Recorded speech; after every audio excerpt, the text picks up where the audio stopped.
Ya teman-teman, kalau kita merasa diri kita punya kesalahan, ya evaluasi diri ya, yang pertama itu dulu ya. Tapi evaluasi diri itu akan selalu gagal kalau kita tidak mampu untuk introspeksi. Kalau kita masih merasa kita bener terus, gagal tuh pasti. Atau introspeksinya masih ada kata tapi gitu Bang. Tapi kan gitu ya. Gagal tuh orang.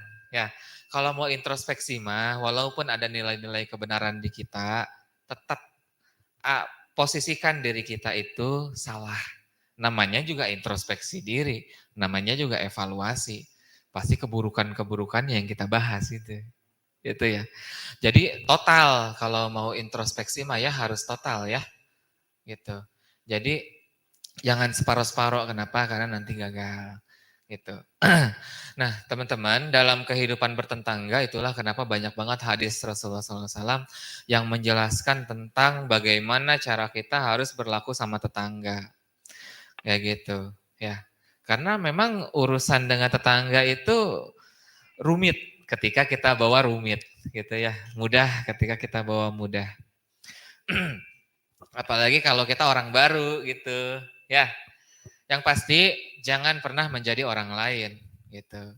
Ya, kalau memang kita tidak punya waktu untuk menangga gitu kan ya, ya tidak apa-apa, tidak ada yang perlu dipaksakan gitu kan. Tetapi ya jangan juga membatasi diri. Ada kalanya kalau emang perlu keluar ya keluar gitu kan. Ada kalanya beli sayur di situ ya beli sayur di situ. Kalau pengen belinya di pasar ya di pasar gitu kan ya. Intinya kita harus hidup dan punya tombol kebahagiaan sendiri. Jangan menyerahkan tombol kebahagiaan kita pada orang lain. Kenapa? Jangankan tombol kebahagiaan, remote TV aja dipainin semua orang cepet rusak. Ya enggak? Ya, remote AC dimainin bocil. Ya, rusak iya, hilang juga iya gitu kan. Kayak gitu. Nah, apalagi remote kebahagiaan kita gitu. Jangan serahkan remote kebahagiaan kita pada orang lain. Gitu. Jadi intinya bahkan di sini ya ada kisah gitu ya Bang ya tentang seorang bapak-bapak yang bepergian keluar kota mengendarai satu ekor unta, didampingi oleh anaknya. Anaknya masih kecil, kayak gitu. Pertama kali bapak-bapak ini kan datang, anaknya yang naik unta, bapaknya yang jalan, gitu kan. Tetangga ngomong tuh warga kota, di suul adab gitu ya. Anaknya enak naik onta gitu kan. Bapaknya jalan kaki gitu. Nah, itu tuh tetangga ngomong. Akhirnya karena dia menyerahkan tombol kebahagiaannya itu pada omongan tetangga, dia ngomong gini, "Ayo Nak, kita gantian. Kamu yang turun, Bapak yang naik onta," gitu ya. Ternyata di gang berikutnya yang ngomong beda lagi, ya kan? Gitu. Ya, itu bapak-bapak nggak tahu diri banget ya. Anaknya disiksa, lihat. Nah gitu kan. Ya, kayak gitu. Salah lagi? Salah. Gitu kan ya. Nah, karena remote-nya masih ada di tangan netizen, di tangan tetangga gitu kan. Akhirnya, ya udahlah Pak, jangan dinaikin gitu ya. Oh enggak, apa dinaikin dua-duanya gitu kan. Dua-duanya naik tuh onta. Akhirnya tetangga ngomong lagi tuh netizen tuh ya. Ini dua orang nih ya, zolim banget. Onta segede gitu dinaikin berdua. Kayak gitu. Ya, dibilang kayak gitu akhirnya mereka turun. Gitu kan, udahlah nggak usah dinaikin nih onta. Ya. Di gang berikutnya, orang-orang pada ngomong, ini orang geblek banget gitu kan. Kasar ngomongnya. Punya onta nggak dinaikin. Ya gitu. Iya. Akhirnya kalau kita ngasih remote kebahagiaan kita pada orang lain, kita jadi serba salah. Nggak akan ada benernya karena standar kebenaran itu ada pada mulut orang lain. Kayak gitu. Maka ambil remote itu dan serahkan kepada kita. Dan tekan tombol kebahagiaannya saat itu juga. Jadi milik kita. Gitu ya.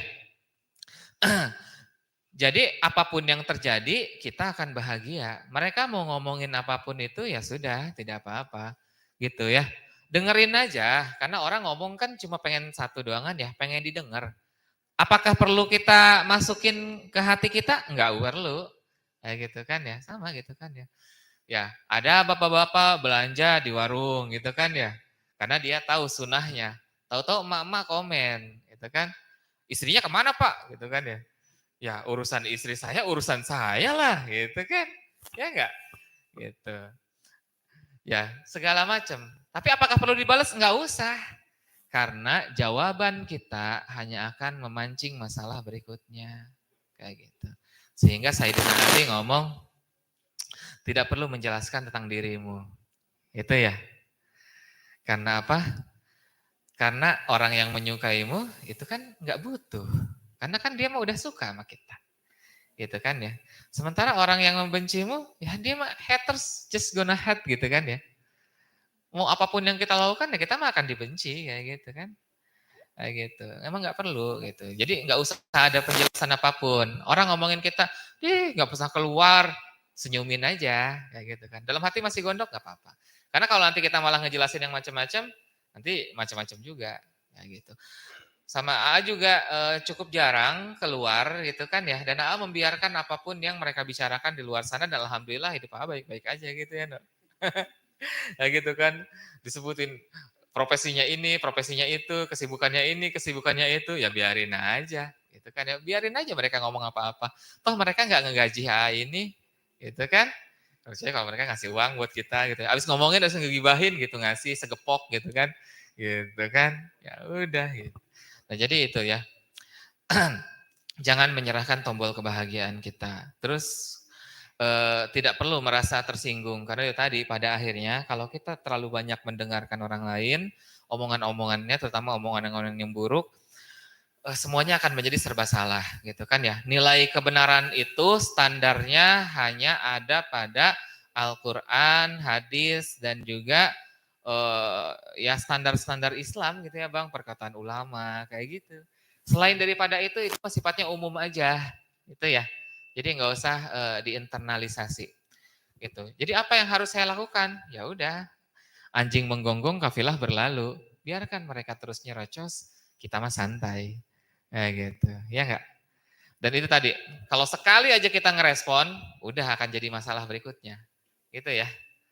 Gitu. Dan tadi intinya nggak usah klarifikasi, biarin aja gitu. Yang penting tetap berlaku baik ya. Jangan juga merasa tidak nyaman dengan hal itu. Alhamdulillah kita bisa pindah ke situ, udah berlaku baik aja. Gosip nanti juga berhenti kok. Nanti insya Allah ada tetangga baru, tetangga itu yang bakal diomongin gitu ya. Iya, gitu ya. Astagfirullahaladzim. Dan yang berikutnya adalah jangan sampai kita yang memulai itu semuanya ya teman-teman ya. Gitu. Kalau ada tetangga baru temenin. Jangan kita yang mulai gosipin. Ih sengaja biar cepat gosip saya selesai gitu kan. Kita ganti dengan gosip yang baru. Nah gitu teman-teman ya. Ya, karena nanti tetangga itu kan dalam beberapa situasi harus kita dahulukan daripada saudara karena apa? Karena tinggalnya lebih dekat sama kita, sehingga nanti kalau ada musibah sama kita, naudzubillah min dzalik, tetangga yang akan lebih dahulu menolong kita, minimal ngabarin keluarga kita, gitu. Misalnya naudzubillah kita meninggal, gitu kan. Kan saudara kita nggak pada jauh, pasti yang paling pertama kali nyium bau mayatnya tetangga lah, ya kan? Wallahu a'lam bishawab.